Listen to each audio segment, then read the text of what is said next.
श्री गुरुदेव दत्त श्रीपादराजम शरणम प्रपद्ये। आजचा माझा हा व्हिडिओ दत्तगुरूंच्या चरणी अर्पण। दत्तगुरूंनी आपल्यासाठी जे जे काही योजलेलं असतं ना, ती गोष्ट ते आपल्याकडून नक्की करून घेतात। कुरवपूरला जाण्याचा योग इतक्या लवकर येईल असं मला कधीच वाटलं नव्हतं, पण घडलंच काही असं की आम्ही कुरवपूरला जाऊन आलो। कुरवपूरला जाऊन श्रीपाद श्री वल्लभांच्या चरणपादुकांवर नतमस्तक होणं यासारखं सुख ते काय। सगळी दत्तगुरूंची कृपा। श्री क्षेत्र कुरवपूर म्हणजेच कुरुगुड्डी हे ठिकाण कर्नाटकातलं। कर्नाटकामधील श्रीपाद श्री वल्लभांची ही तपोभूमी। श्रीपादांनी 14 वर्षे इथे तपोसाधना केली। कुरवपूर म्हणजे एक बेट आहे। चारी बाजूला कृष्णामाईचं खळाळतं पाणी, सभोवरचं रम्य परिसर, पवित्र असं वातावरण, यामुळे मन अगदी उत्साही होतं। कधी एकदा मंदिरात जाऊन आपण श्रीपादांचं दर्शन घेऊ असं वाटू लागतं। आंध्र प्रदेशातल्या कृष्णा या रेल्वे स्थानकापासून हे ठिकाण 27 किलोमीटर अंतरावर आहे।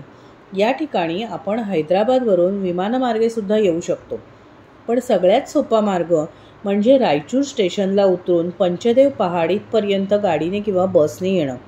पंचदेव पहाड इथे राहण्याच्या उत्तम सुविधा अशा उपलब्ध आहेत। पंचदेव पहाडपासून कुरवपूर बेटावर जाण्यासाठी साधारण 1 किलोमीटरचं अंतर आहे आणि हा प्रवास बोटीचा प्रवास आहे। कुरवपूरच्या बेटावर राहण्याची व्यवस्था उपलब्ध नाही। स्टेशनवरून साधारणपणे 30 ते 35 किलोमीटरवर पंचदेव पहाड हे ठिकाण आहे आणि या ठिकाणी भरपूर आश्रम उपलब्ध आहेत। कुरवपूर येथे मंदिरामध्ये एक मोकळा हॉल आहे आणि तिथे आपण रात्री झोपू शकतो, परंतु आंघोळ करण्याची व्यवस्था नाही, म्हणजे नदीत आंघोळ करावी लागते। आपण जर तिथे गुरुजींकडे एखादी पूजा वगैरे करणार असाल तर आपल्याला आधी तिथे सूचना द्यावी लागते आणि त्याप्रमाणे बुकिंग करून आपण त्या उपासना त्यांच्याकडून करून घेत असो तर तिथे राहण्याची व्यवस्था त्यांच्या इथे होऊ शकते। या व्हिडिओच्या डिस्क्रिप्शन बॉक्समध्ये मी गुरुजींचा नंबर देत आहे। पंचदेव पहाड या ठिकाणी आम्ही श्रीपाद छाया आश्रम या एका उत्तम आश्रमामध्ये राहिलो होतो। या आश्रमाचं वैशिष्ट्य असं आहे की या आश्रमामध्ये सर्वांचं कल्याण व्हावं म्हणून आणि युवकांना चांगल्या नोकऱ्या मिळाव्यात म्हणून 24 तास जप चालू आहे। या आश्रमाच्या पवित्र वातावरणात राहिल्यानंतर आपोआपच आपल्या मनामध्ये दिगंबरा दिगंबरा श्रीपाद वल्लभ दिगंबरा हे स्वर उमटू लागतात।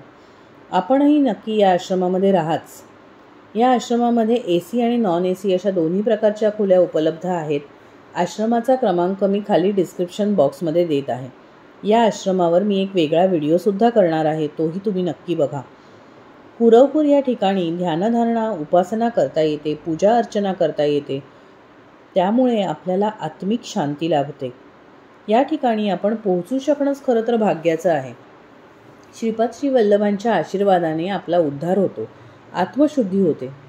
महाराष्ट्र आणि कर्नाटकाच्या बाहेर जी काही दत्तस्थानं आहेत त्यातलं कुरवपूर हे श्रीपाद श्री वल्लभांचं अक्षय निवासस्थान मानलं जातं।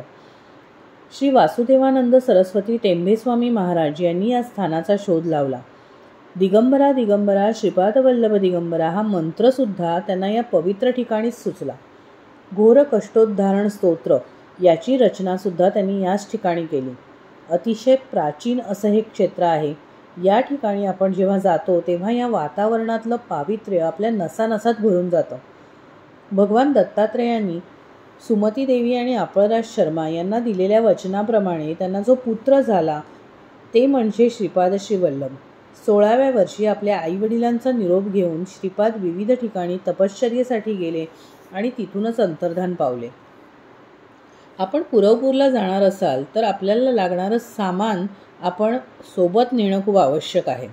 ही गोष्ट आपण लक्षात ठेवायची, कारण प्रत्यक्ष बेटावर विक्रीसाठी असं काहीही उपलब्ध नाही।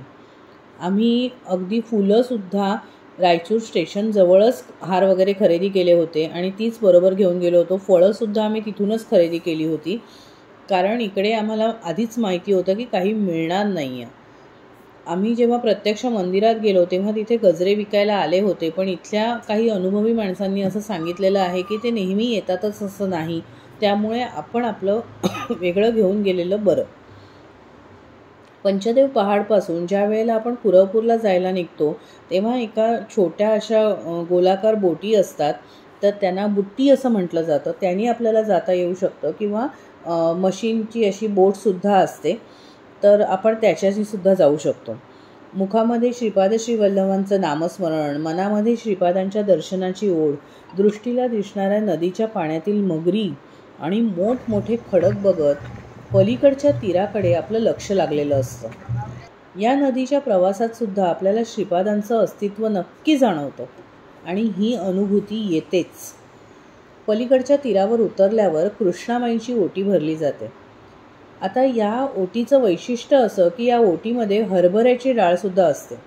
आम्ही जेव्हा गेलो तेव्हा आम्हाला हे माहीत नव्हतं. आता यापुढे आम्ही जाऊ ना तेव्हा आम्ही नक्की आठवणीने नेऊ. पण आता या व्हिडिओमध्ये मी तुम्हाला हे आधीच सांगितलेलं आहे, त्यामुळे तुम्ही ओटीमध्ये हरभऱ्याची डाळ, खण, नारळ, खोबरं असं सगळं घेऊन जा. श्रीपादांना सुकामेवा आणि फळांचा नैवेद्य दाखवला जाऊ शकतो, म्हणजे आम्ही तोच नेला होता तिथे. आम्ही कुरवपूरला असताना 2 वेळा मंदिरामध्ये गेलो. एकदा संध्याकाळी आणि दुसऱ्या दिवशी सकाळी काकड आरतीसाठी आणि अभिषेकासाठी. आम्ही सकाळी 5 वाजताची अभिषेकाची वेळ घेतली होती आणि काकड आरती ही 4:30ची होती, म्हणून आम्ही 4 वाजता निघालो. परंतु नेमकं असं झालं की आम्ही बोटीत बसलो, ती बोट खडकाजवळ जाऊन अडकली. आजूबाजूला अगदी मिट्ट काळोख होता, पण आमच्या मनामध्ये भीती वाटत असली तरी श्रीपादांचं नामस्मरण अखंड चालू होतं. आमच्यावर श्रीपादांचे आशीर्वाद असल्यामुळे आमच्या नावाड्याने आम्हाला अगदी सुखरूप बाहेर काढलं आणि आम्ही मंदिरात पोचलो. तोपर्यंत काकड आरती झाली होती, पण आम्ही अभिषेकाचा आनंद घेतला. अभिषेकाला तुम्ही आदल्या दिवशी नावनोंदणी करणं आवश्यक असतं, हे लक्षात ठेवायचं. या मंदिरात जाताना स्त्रियांना साडी नेसून जाण्याचं बंधन नाही, परंतु पुरुषांनी मात्र सोवळं नेसूनच जायचं असतं. ते सोवळं तुम्हाला तिथे मिळतं. मंदिरामध्ये तीर्थप्रसाद घेऊन अगदी तृप्त मनाने आम्ही पुढील आजूबाजूच्या मंदिरांचे दर्शन घेण्यासाठी निघालो. कुरवपूर या क्षेत्राचं महात्म्य आपल्या सगळ्यांनाच माहीत आहे, पण आपण प्रत्यक्ष जेव्हा त्या ठिकाणी जातो तेव्हा हे स्थान महात्म्य आपल्याला अनुभवता येतं. त्यामुळे या क्षेत्री जाऊन श्रीपाद श्रीवल्लभांचा आशीर्वाद तुम्हा सगळ्यांना मिळावा, आपल्या सगळ्यांना कायम मिळत राहावा अशी मी आशा करते. खूप खूप धन्यवाद. सगळ्यांना दत्तगुरूंचे आशीर्वाद कायम लाभोत. कुरवपूरला दर्शन घेऊन आल्यानंतर इथे असलेल्या एका खडकाचं दर्शन तुम्हाला नक्की घ्यायचं आहे. श्रीपाद श्रीवल्लभांच्या स्पर्शाने पावन झालेला असा हा खडक आहे. याच खडकावर ते रोज सूर्यनमस्कार करत असत, त्यामुळे या खडकाचं पावित्र्य अगदी अबाधित आहे. श्रीपादराजं शरणं प्रपद्ये.